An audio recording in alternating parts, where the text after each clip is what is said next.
Chris, thanks so much for joining us for this interview. I have so many questions I want to talk with you and ask you about worship and your new album. Before, I like to do this with people when I first interview them. I love to pull up, if I have it, I love to pull up a photo of a time that we've met. And I have one. This is the most embarrassing photo Oh my gosh. in the world. For who? Me, for sure. No, for me. I'm this like 16-year-old.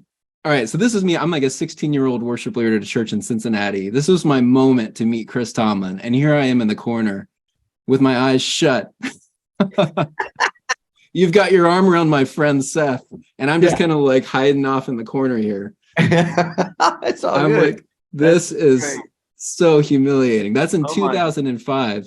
Luckily, we got to meet again. I think this is in like 2007. At least I have my eyes open. Oh my gosh, yes. This was some tour. Maybe it was like the Indescribable tour or something. Yeah. And then more recently at your worship night tour in 2017. Yeah. So yeah. I love to show that, just because I think it's fun. If we've ever met before and I actually have a photo, I love to pull that up. Well, you're looking amazing. You're getting better with age. Thanks, Chris. You as well. So tell us just the story. I've never heard this story, but like, tell us the story of how you started leading worship. Like, who taught you? Was there someone who really inspired you to get going into that? Yeah, I mean, my early days, one of the very first things, I grew up in a very small little town. My dad taught me to play guitar, and I played at my church, and I had a very small church when growing up, and I would play at church because I had the opportunity, because I was the only kid that could play music. I could play something at the church. There wasn't many of us in the youth group, and they'd throw me up there, and I just loved it when I would play and people would sing. I can remember even telling my mom, I play at church. I was like, Mom, I love this when people sing. And they're not just watching me play, but they sing. And I didn't know at that time that God was putting that in me, kind of wiring me that way. You know, I had no idea that I didn't even know what a worship leader was. I never heard the term, you know, we didn't really have that in our church. And so when I was growing up, and so that was like the early days of like, oh, wow, I really like this. I'd love to try to write some songs that are simple that people can sing with me. And it started like that. And I got an opportunity when I was in senior in high school, to play at this crusade. It was like a youth event, youth week kind of in the summer. And I was really fired up, and I only knew like 3 songs. I didn't hope to know many songs, but this youth pastor asked me if I'd come play, and I was like, sure. And I was just, I had no idea what I was doing. And this guy, James, he calls me, and he got this deep voice, and he's like, hey, my name is James. I'm like, hey, I'm Chris. He's like, man, I'm calling you because I'm speaking at this youth week, and you're leading the music, and I've never heard of you before, and I kind of want to know who you are. And I was like, well, James, the reason you never heard of me is because I've never done this before, and I've only played at my home church, and I've never played out like this. He said, well, what kind of songs do you do? And I said, well, James, I know like these 3 songs. And he was like, you could hear the pause over the phone. And he's like, okay, can I send you some music? And I was like, yeah. So he sends me these tapes. That'll tell you when it was. It was tapes. He sends me these tapes and some CDs and tapes. And it was his worship. It was his worship tapes and CDs. And it says produced by Louis Giglio. And I was wow. I was like, oh, that's an interesting name. And I just learned these songs, and I came and I learned all these little choruses, and I brought them with note cards, and I just learned. I had no idea what I was doing. First time I ever led was at this week with kids. Started leading that week, and I learned all these songs. And then James at the end of the week said, hey man, 2 things. One is you have no idea what you're doing, and 2, you have no idea how God's going to use your songs all over the world. Wow. And I was looking at him like, well, what are you talking about? I didn't have any songs. My songs were on note cards that were from this tape and CDs from this guy named Louis Giglio. I was like, what is this? I don't know what you're talking about. And he put his hand on my head, and he said, God, would you make Chris a psalm writer for his generation? And it was like lightning went through me, man. And it was a moment. It was a marking moment in my life. And God started opening up doors from that moment to get play. And I was going to college, and I got into college. And I was at another youth camp. I was playing all these little youth events, and I got a youth camp, and the speaker was named Louis Giglio. And I was like, that was the guy from the tapes. Yeah. the guy that from these tapes, and we connected. And I remember Louis come to me and said, "Man, I speak all over the place, and I hear all the same songs everywhere I go. But these songs, where are these coming from?" And I said, "Bro, Wow. I said, well, I said, I've been writing them, kind of writing them in my room, and this is what." And I remember him looking at me and said, "Man, I think the whole world's going to sing these songs."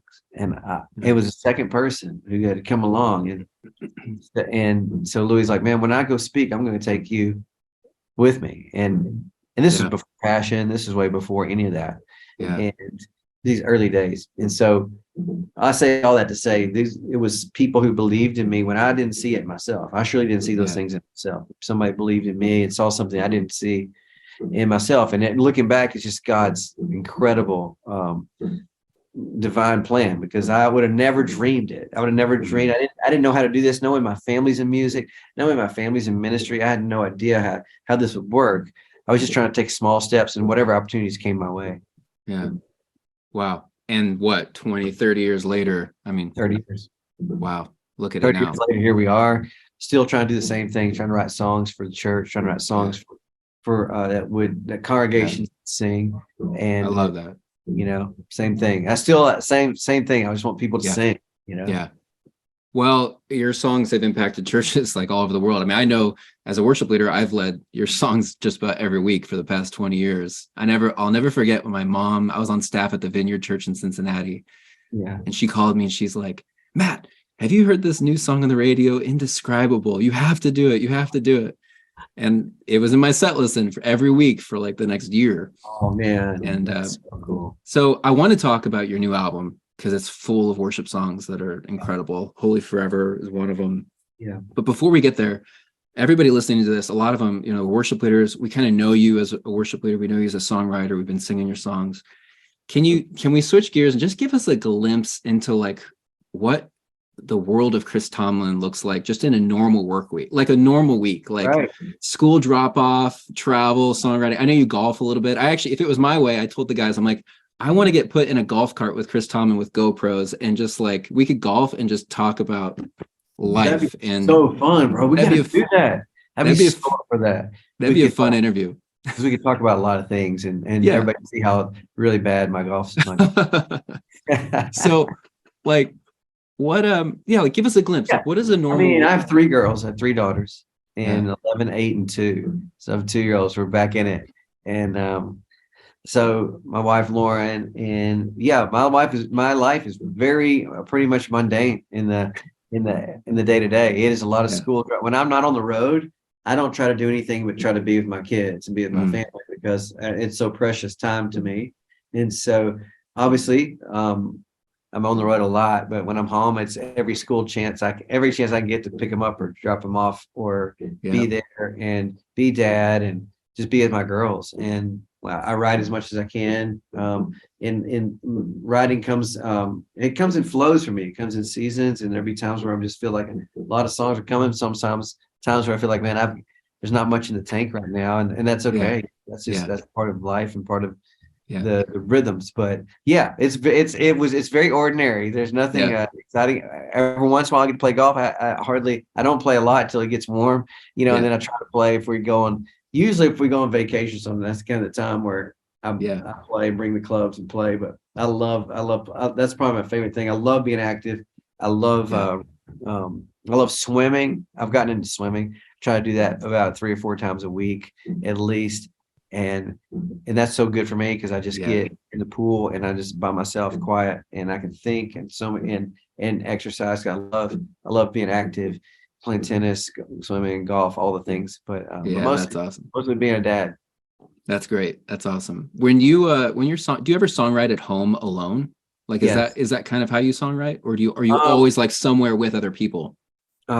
It's both. I mean, I have a little writing studio above my garage. Just got piano and some guitars in there. It's nothing fancy. I'm terrible on all the things technology, so I use my friends with that. But that's where some ideas come, and that's where I'll bring ideas, and that's where and then writing with mostly just get connected with songwriting friends, and hey, what about this, what about that, and or I can usually they bring an idea to me sometimes, and that's always I feel like one of the strong suits of my writing is being open with people, as far open with my songs. It's like, Yeah. I don't just write a song and go, this is the way it is. And I try to write and then go, hey, what do you guys think about this? And just be like, listen to other people's input and kind of, okay, how do we make the song better? Yeah. Yeah. So tell us about, you got this new album, Always. It's awesome. It's full of worship songs, full circle moment, I think, for you. Like, Yes, in this tour coming up, the stories of songs, I can't remember what it's called, but stories of worship. Yeah. yeah. So why now? Like, what tell us about this album and where this came from. It's always been my heart, to write songs of Yeah. worship. And I felt like I put everything I could into this record. It's called Always, and it's full of just songs of worship. I mean, I feel like as good as songs that I've ever put out. If you listen to if you listen to the last song on there, Precious Love, I mean, that's as good a song as I feel like I can be a part of. And there's Holy Forever is like an anchor song for me of what worship is, the core of worship. And the record started with coming back to kind of this simple place and first love. It was during COVID when schools closed, churches shut down for a little while, everything kind of shut down, and businesses and all the things. And every Sunday would be me and my family and my girls. And I thought, okay, we're just having home church, I guess. And for a year, God brought it. We would just have the Sunday mornings. It was such a precious time. And God put this song on my heart from back in the early days when I felt God putting a call on my life. When I was young, 8th, 9th grade, freshman high school, those years, I felt like this calling and it was one of those songs was a simple song called "Oh Lord, You're Beautiful," Keith Green. Yeah. And God just kept bringing that song back to me. And so for a year over COVID, I sang this every Sunday with my girls. And we would just sing this on the Sunday mornings. And it was so beautiful to hear them singing. And so when I went to make this record, Always, I said, I don't know where this record's going, but I want to start right here in like this simple place. I want to start with this song. Yeah. And let's just start from here and see where it goes. And so it really started from that real place for me, that early calling of my life. And so I feel like there's so much around these songs that have a lot of that DNA in them. And Holy Forever is also an incredible song written with some pretty terrible songwriters, I'd say. So I'm not sure how you pulled that one up. No, I mean, obviously you've got like incredible songwriters on that song. Yeah, it's Jason Ingram and Brian and Jen Johnson and Phil Wickham. Yeah. And if you can't write a good song with that, you need to go sell houses or something. Yeah. You know what I'm saying? Yeah. But it's I mean, the song is, we need, and not just because I'm a part of writing the song, we need more songs like this in the sense of, right now I feel like there's two lanes of songs. There's songs of deliverance and there's songs of transcendence. And the songs of deliverance are what we sing mostly. And that's what they're easier to write. They're kind of the human experience. Rescue me, God. I need your help. I need your grace. I need you. And a lot of like what I need, me. And which I write most of those songs there. There's nothing wrong with those songs. The Psalms are filled with those songs. Amazing Grace, one of the greatest songs ever written, is one of those songs. But then there's these other songs of transcendence, which what I mean by that is there's nothing about us in the song, in the deal, and it just takes us to a place. It takes us to the throne of God. It takes us there. It opens our minds, opens our eyes to see. Always, I try to say often, worship is more about seeing than it is about singing. I try to help people see with my songs, and Holy Forever is a reminder that there is an eternal song. Yeah. That there's an eternal song that never ends. The Revelation says day and night, they never stop saying, holy, holy, holy is the Lord God Almighty, who was and is to come. Yeah. That is the eternal song. That's the song of worship that whenever we lead our congregations, when we stand before our congregations, that's what we're trying to usher in and remind people, hey, we're joining in that song today. The song of worship, holy, holy, holy is the Lord. And you can't sing that enough, and you can't take people. So I've found this. I've always tried to find songs like that. And so when a song like Holy Forever comes, those songs, they change the room when you sing. because it takes people to a place of like, oh, this isn't just about me. Yeah. This is all of us together to the glory of God. And so, How Great Is Our God was one of those songs. One of the very first songs I wrote, We Fall Down. It's that we fall down. You are holy, holy, holy, right? Holy is the Lord. I think about the songs that have had the staying, any kind of staying with them, and stayed in churches and gone way past me. They're usually these songs, and these songs of transcendence of. And so I would encourage worship leaders out there to you know to always be putting these songs, gathering people and putting these songs in front of people, because they change. It's amazing how, what we do personally, all the things we're going through and all of our struggles, it's amazing how those things start getting reoriented and things start getting healed when we make much of God. It's usually not the other way around. It's not when it's like all about me. It's usually when it becomes all about God, all those other things in life starts recentering in the right way, and our lives are recentered. It's like, wow, we live in such a world where I have to remind myself of that all the time, man, of just like, this is not about me. I mean, how many times during the day do I have to say that, and I've got kids to show me that. 3-year-old bossing you around.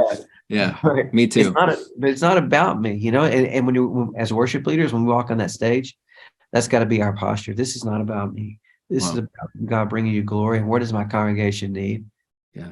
And I say a lot like this. I want to be a lighthouse when I walk on that place. This light, this sweeping light, that's just trying to bring everybody, as many people home as you can.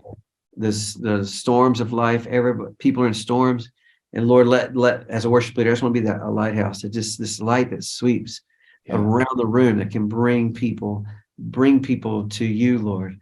And that takes a humble leader, where it's like, it's not about me. It's not just exactly what I want to do. I'm not just going to pick the top 5 songs going right now, the most popular songs. I want to find the songs that are right for this moment. And anyway, that's a lot more than we were planning on getting into, but the Holy Forever is so important to me. It's an anchor of what worship is, because this is the eternal song. And I've had so many that just this week, people texting me from Singapore, sending me from Singapore, church singing it. This church in Texas that's like got all the brass instruments and all the orchestra and the big choir singing it, to the most, every kind of church. And I'm just like, Lord, this is what it's about, is trying to find songs that can translate from Catholics to charismatics and everybody in between, find those songs.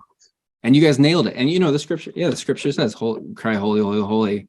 And I just love it, because it really does bring it back to basics, brings it back to what it's about. I grew up in the Vineyard Church movement. My dad was a pastor, and I was around Vineyard and Calvary Chapel, kind of like worship, like spirit songs, like these songs that are just like describing like who God is, and very little. And I love that about this album, and especially the "O Lord, You're Beautiful" track as well in there. Like, it kind of just like threads that needle perfectly, in that it brings you back to that these songs of worship. And I thank you as a worship leader. I thank you for putting that out. Oh, buddy, thank you so much. The opening track on there, Yahweh, on the record, is a song that I wrote with Jason Ingram and Stephen Furtick with Elevation. And that just feels like you're always looking for those opener songs. Yeah, that's awesome. Songs we've been opening our set on tour with this song when I've been out on tour this last year. And I just love opening a night or opening a Sunday morning to saying, Yahweh, holy is your name. Again, just declaring, holy is your name. There will be no other God before you. There will be no other God before you. It's just simple as that. And so I'm really proud of these songs. There's some I could go on every song, but I think there's a lot in there for the church in this record. I have so many things I want to ask you, but I have 2 questions, and then we'll wrap this up. I heard you one time say that songs are like life rafts, and for people. And I totally relate to that. Like in 2020, I just had a very dark season. I felt like I was going through, and there were songs that I literally was clinging to, of what I believe and what reality is and what scripture says and what God says. I'm curious for you, is there a song that's been a life raft to you during a difficult season? And what is that? I think Father's song, Matt Redman, my father's song, is a song Wow. that I come to when I just need to be still and be in a place with God and be and have it takes me there Yeah. every time. And just that idea of the Father singing over us, Yeah. and and just, I think Matt said it so well. I mean, I could go down the list of Matt's songs. He's, of all the worship writers, Matt he's the one that I just am closest to and connect with the most. But Father Song would be one of my own songs. Angel Armies, Whom Shall I Yeah. Fear, is a song that is what just we live in fears everywhere, man. It is just, the world is so fearful of Hmm. everything. There's so much there, it's just on fire. There's so much rage, there's so much frustration and so much fear out there. And just to say, to remind ourselves, our story Yeah. is it comes from Second Kings, and Yeah. the song comes from Second Kings, when Elisha tells his servant there's an army all around their whole camp. There's an army around their village set up, and it's over. And the servant's like, they're going to kill us all. It's over. And Elisha says, God, would you open up my servant's eyes that he could Mm. truly see? And Yeah. his eyes were opened, and he saw the hills filled with angels, and armies of angels were surrounding them. And for me, it's just about, it's a reminder of, like, Lord, help me truly see, help me really, really remember what's going on here. When I feel like, when I'm in those dark, tough places, like you said, when you're in this, you feel like you're Yeah. just in a tough place. Help me really open my eyes again and truly see what's going on here. Yeah. That we don't wage war against flesh and blood, but against the principalities, against the spirits out Yeah. there, the darkness, the evil. That's what's coming against us, and Mm. and keep our eyes open to that. So those are a couple songs. Yeah. Thanks for sharing those.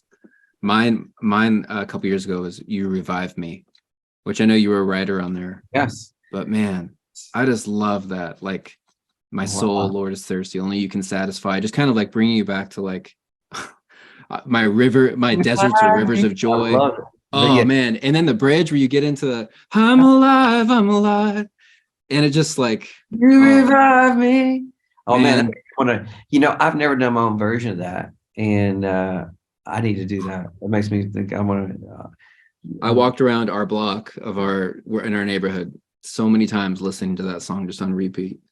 Yeah. It's powerful. Yeah. All right. My last question for you, Chris, and then I'll let you go.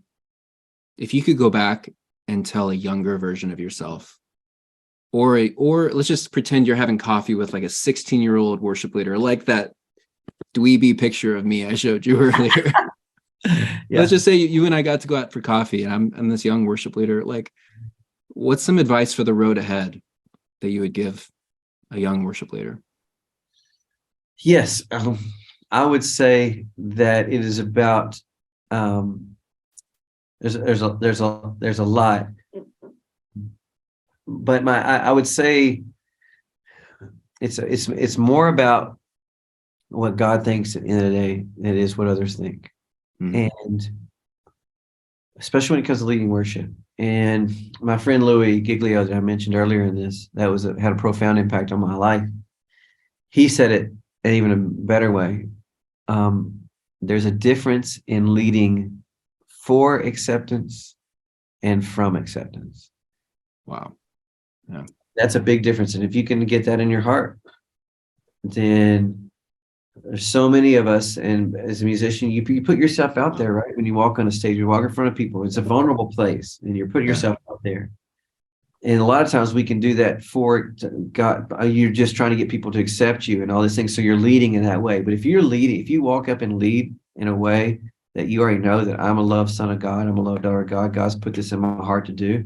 God's given me this gift, and He's blessed me, and He's called me to do this, and that I'm going to lead the people.